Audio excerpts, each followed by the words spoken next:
আসসালামু আলাইকুম সবাইকে। আজকে আমরা একটা ইম্পর্টেন্ট এইচএসসি উচ্চতম দ্বিতীয় পত্রের কণিকদের একটা ইম্পর্টেন্ট টাইপ নিয়ে আলোচনা করব।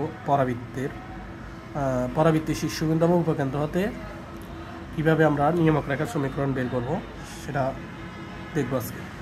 তো প্রথমে আমরা যদি পরাবৃত্তের চিত্রটা আঁকি, পরাবৃত্ত নর্মালি এরকম, আর পরাবৃত্তের ভিতরে থাকে কি এস, যেটাকে আমরা বলি উপকেন্দ্র, আর পরাবৃত্তের যে বিন্দু দিয়ে যায় সেটাকে আমরা বলি এ, মানে শীর্ষবিন্দু। তো এখানে আমরা হচ্ছে দেখি এ শীর্ষবিন্দু আর উপকেন্দ্র থেকে আমরা হচ্ছে যে পিছনে আমরা আবার জানি পরাবৃত্তের পিছনে থেকে নিয়ামক রেখা। তো এর যে রেখার উপর থাকে সেটাকে আমরা বলি অক্ষরেখা, আর অক্ষরেখার নিয়ামক রেখা যে বিন্দু ছেদ করে সেটাকে আমরা বলি জেড। তো আমরা এই তিনটা বিন্দুর মধ্যে একটা সম্পর্ক আছে, সেটা হচ্ছে এ হচ্ছে জেড আর এস এর মধ্যবিন্দু, আর অক্ষরেখার নিয়ামক রেখা ছেদবিন্দু বলে জেড। তো এই নিয়ামক রেখাটা আমাদেরকে বের করতে হবে, প্রশ্নে এ আর এস দেওয়া থাকবে। তো যেমন আমরা একটা প্রশ্ন যদি সলভ করি, এখানে উপকেন্দ্র মানে এস দেওয়া আছে 0,0, আর শীর্ষবিন্দু এ দেওয়া আছে -2,-1।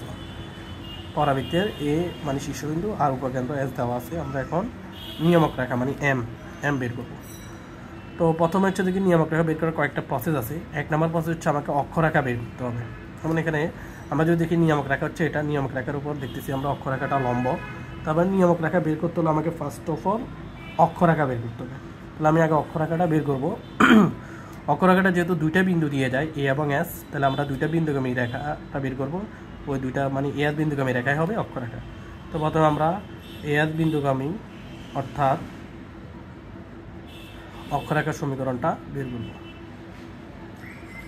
তো দুটা বিন্দুগামী রেখার সমীকরণ হচ্ছে y - y1 divided by y1 - y2 সমান x - x1 divided by x1 - x2। এখানে আমরা যদি মান বসাই দিই, y1 হচ্ছে কি যে কোনো একটাকে x1 1 ধরলে আরেকটা হবে x2/2। তো আমি এটাকে x1 1 ধরি, তাহলে এখানে y1 হচ্ছে -1, তাহলে এটা -1 হচ্ছে +1 হয়ে যাবে। আর এটা হচ্ছে y1 মানে -1, y1 - y2 y2 হচ্ছে 0 সমান x - x1 হচ্ছে -2, তাহলে মাইনাস এটা +2 হয়ে যাবে। তারপর হচ্ছে x1 - x2। তো এখান থেকে আমরা যদি ক্যালকুলেশন করি, এখানে আসবে উপরে y +1 নিচে -1 সমান এখানে উপরে x +2 নিচে -2, এখানে মাইনাস কাটাকাটি যায়। এখানে আলটিমেটলি আসে হচ্ছে x +2 সমান আসে 2y +2। এখানে যদি আমরা সবগুলোকে একই পাশে নিয়ে আসি তাহলে হবে x - 2y সমান 0। এখানে 2 দিয়ে কাটাকাটি যাবে না। তাহলে এটাই হচ্ছে আমাদের অক্ষরেখার সমীকরণ। এখন এই অক্ষরেখাটা আমাদের মূলত বের করতে হবে নিয়ামক রেখা, যেহেতু নিয়ামক রেখা অক্ষরেখার উপর লম্ব, তাই আমরা অক্ষরেখাটা আগে বের করছি। এখন অক্ষরেখা লম্ব রেখাই হবে নিয়ামক রেখা। তো আমরা অক্ষরেখার লম্ব রেখাটা ধরে নিই, আর এখন আমরা হচ্ছে নিয়ামক রেখাটা ধরে নিব। নিয়ামক রেখাটা যেহেতু অক্ষরেখার উপর লম্ব, তাই লিখব অক্ষরেখা লম্ব রেখা অথবা নিয়ামক রেখার সমীকরণ। তো নিয়ামক রেখার সমীকরণ কী হবে, যেহেতু অক্ষরেখার উপর লম্ব, তো আমরা অক্ষরেখাটা পাইছি কি, অক্ষরেখাটা পাইছি হচ্ছে x - 2y সমান 0। এটা হচ্ছে অক্ষরেখা ছিল। তাহলে এটা লম্ব রেখাটা কী হবে, লম্ব রেখা কীভাবে বের করতে হয়, যে রেখার লম্ব রেখা বের করব, তো আমরা কি করব, সেটার এক্সের সহগ আর ওয়াই সহগ আমরা এক্সচেঞ্জ করবো। অর্থাৎ এক্সের সহগ যাবে ওয়াইয়ের কাছে, ওয়াই সহগ যাবে এক্সের কাছে। যেহেতু এখানে এক্সের ওয়াই সহগ 2, এটা চলে আসবে এক্সের কাছে, আর এক্সের সহগ 1 চলে যাবে ওয়াইয়ের কাছে মানে 1, আর মাঝখানে মাইনাস একটা প্লাস, আর এখানে হবে +e = 0। এটা হচ্ছে এক রঙ, এটা হচ্ছে নিয়ামক রেখার সমীকরণ। এটাই হলো আমাদের নিয়ামক রেখার সমীকরণ। এই যে এখানে যে পরাবৃত্ত ছিল, এটা এস ছিল, এটা এ ছিল, এই যে নিয়ামক রেখার সমীকরণ ছিল, এই নিয়ামক রেখার সমীকরণ হচ্ছে এটা। এখানে অজানা কি, অজানা হচ্ছে সিটা আমাদেরকে বের করতে হবে। এখন নিয়ামক রেখাটা কিন্তু জেড বিন্দু দিয়ে যায়, তাহলে জেড বিন্দু দ্বারা যদি আমরা সিদ্ধ করি এটাকে, তাহলে আমরা সি পাবো। তাহলে আমাকে এখানে আগে জেডটা বের করতে হবে। তো আমরা জেড এ এস এই তিনটা বিন্দুর মধ্যে একটা সম্পর্ক জানি। সম্পর্কটা হচ্ছে এ হচ্ছে জেড এস এর মধ্যবিন্দু। এই বিন্দুটা ছিল কত, এই বিন্দুটার স্থানাঙ্ক ছিল হচ্ছে -2 -1। তাহলে আমরা মধ্যবিন্দুর কনসেপ্ট দিয়ে জেড বিন্দুটা আগে বের করতে হবে। যেহেতু আমাদের প্রথম প্রসেস ছিল অক্ষরেখা বের করছি, এরপর নিয়ামক রেখা ধরে নেওয়া ধরে নিয়েছি, যেটা অক্ষরেখার উপর লম্ব। এবার হচ্ছে জেড বিন্দু বের করতে হবে। তাহলে আমরা জেড বিন্দুটা বের করি। জেড বিন্দু হচ্ছে মধ্যবিন্দুর কনসেপ্ট দিয়ে বের করবো। এই যে এক্স এ হচ্ছে কি, এ হচ্ছে মধ্যবিন্দু জেড এবং এস এ। তো মধ্যবিন্দুর স্থানাঙ্ক সবসময় x হয়, আর এখানে জেড আছে যে কোনো একটাকে x1 y1 আর একটা হবে x2 y2। তো মধ্যবিন্দুর ভুজ x সমান কি, মধ্যবিন্দুর ভুজ x সমান হচ্ছে x1 + x2 / 2।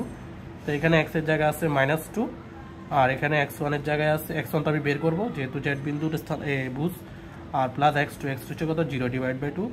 এখান থেকে x1 সমান আসবে হচ্ছে -4। তাহলে আমি হচ্ছে দেখি জেড বিন্দুর বুঝ পাইছি।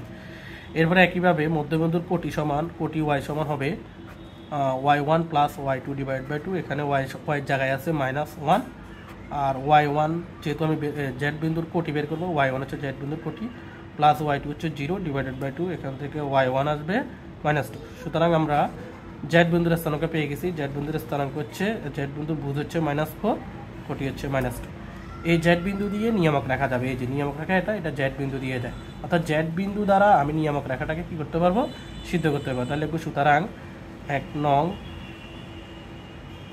নং জেড বিন্দুগামী হলে, 1 নং জেড বিন্দুগামী হলে, অর্থাৎ 1 নংকে আমি জেড বিন্দু দ্বারা সিদ্ধ করতে পারি। সিদ্ধ মানে হচ্ছে যে এখানে x এর জায়গায় বসাবো -4, y এর জায়গায় বসাবো -2। তাহলে এখানে হবে 2 × -4 প্লাস y এর জায়গায় হবে -2 প্লাস c সমান 0। তাহলে এখান থেকে আমার ক্যালকুলেশন করলে আসবে -8 -2 প্লাস c সমান 0। এখান থেকে আসবে c সমান +10। c এর মান এরপরে 1 নঙে বসিয়ে দেবো, c এর মান 1 নঙে বসিয়ে দিব।